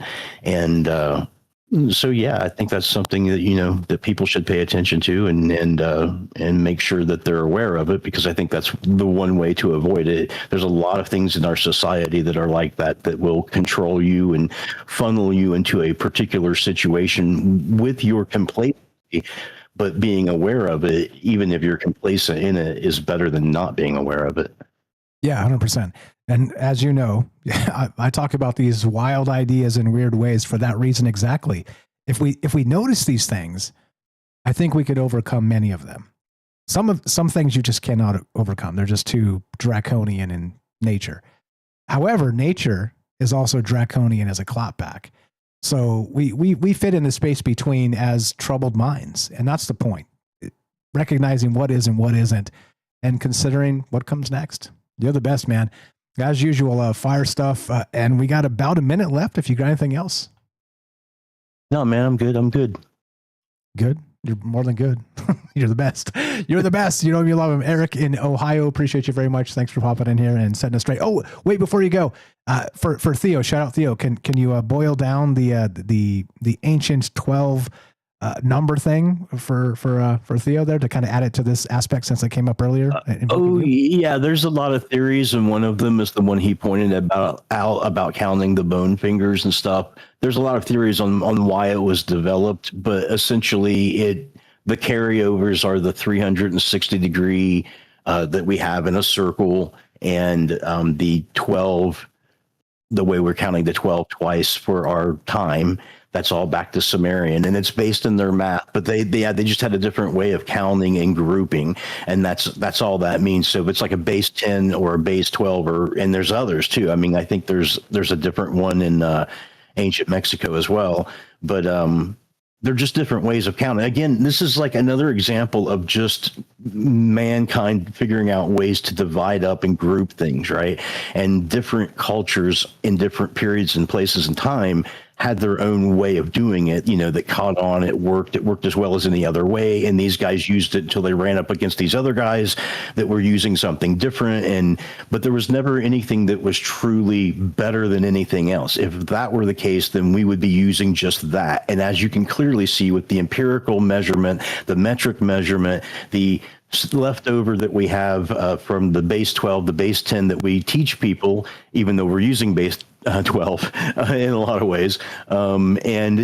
Just even the language, the way that the language works, having cryptic pieces of language from other places and stuff still surfacing within our language. I mean, this is all that same effect, I think. Yeah, agreed. And like I said, if you're not paying attention, you don't understand what the hell we're talking about. But since you're all here listening, you're definitely paying attention. And I think this is important because things are not as they seem. Yeah. Go do the sundial. Check it out. Is it directly south at noon? Shout out Sacha out there. Eric, you're the best. Appreciate you popping in here. Thanks for clarifying some stuff. And thanks for bringing the fire ideas as usual. You're incredible. Thanks for having me. Glad to have you. We love him. That's Eric in Ohio. Please go give him a follow. Hammersmith Music. You can find that troubledminds.org/friends. Very simply, go to Troubled Minds. I spent so much time recently making this website work as perfect as possible. Troubledminds.org. Click the friends link. Scroll down. It says follow Eric. Click that. He's got a YouTube there. And wait, do you have a link tree? Let me know if you have a link tree. Did I not swap that in? If I didn't do that, I'm sorry about that. I think he had a link tree, but follow the YouTube channel for sure. Click that. Simple. Very easy. See how snappy this website is? I spent so much time recently doing this. Click the thing, search the episodes. Please go listen. And by the way, too, if you want to hear more about that base 12 number system and the things that Eric was working on, go to episodes on troubledminds.org, scroll down, and it's right there on the first page still. Before the Written Word, Frequencies from the Dawn of Time with Eric Smith. Go check that out. Shout out all the people that called in tonight. Shout out all the people in the chat. Thank you for being cool and chill with each other. Like I said, just please recognize this is a... It's a contentious space in terms of consensus. Okay? But that's the point. So we're not here to like argue consensus. We're here to maybe see something different, to discuss it, to recognize it. What's happening to us as humans? What's happening to us as a society? How far back does it go? What does it look like now? And how weird does it get? It's really simple, but also it's very complicated because there's so many data points. That's it. Appreciate you guys hanging out. Thanks for being nice to each other in the chat. Yeah. Shout out all the people out there. If you want to help us, help our friends. I say this every show multiple times because I mean it. If you want to help us, spend some time making some accounts in these different... If you don't have an X account, go make an X account. It's free. And go follow the people that have X accounts. troubledminds.org/friends. YouTube's the same. It's free to follow. There's some people selling books. Go buy James's book. Go buy the Roberts book. Go buy Matthew's book. Links are in the description. Go buy Sonia's book. There's some people selling some stuff down there, but follow them. Following them is free. Okay? That's it. Go follow Matt Sal. Go follow Jen. Go follow APOC. So many great people down there. Jorge, can we spill the bag on what's going on with you? I'm dying to get the word out. You let me know. I'm here to help. Look, that's it. Help our friends. This is not called A Troubled Mind. It is called Troubled Minds, plural. If you want to help us directly, spread the word. Let people know a conversation is happening, but we're not going to tell you who to vote for. We're not going to chase down mainstream ideas because all the propagandists already do that crap, and I'm not interested in it. I'm just not. I think it's 95% false narratives. And hey, I would know because I'm an administrator of false narratives myself. As we finish, it goes exactly like this. Be sure, be strong, be true. Thank you for listening. From our troubled minds to yours, have a great night.